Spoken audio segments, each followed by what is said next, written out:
I can't go back in time, but I can capture the nostalgic vibes of childhood with this cheap $50 lens. This is not sponsored, but this is a pocket Dispo, which is literally a disposable point-and-shoot camera lens that's been 3D printed on a cap to fit my normal workhorse camera, the Canon R5. Everything you see from now on is going to be filmed on this lens. Let's get into it.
This lens right here is a 28mm f11 lens. The focus range is 1.5 meters to infinity, which pretty much means if you're closer than 5 feet, you're gonna be out of focus. So if you're trying to get footage of things that are really close, it's gonna be blurry, but if you're a little bit further out, it should be completely fine.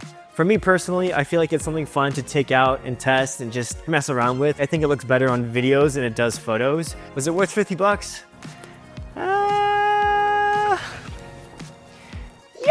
If you got 50 bucks to spare and you just want to have a little bit of fun, yeah, sure, why not? But is this gonna make or break your professional career?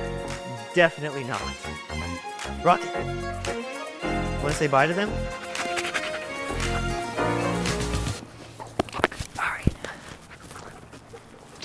Deuces.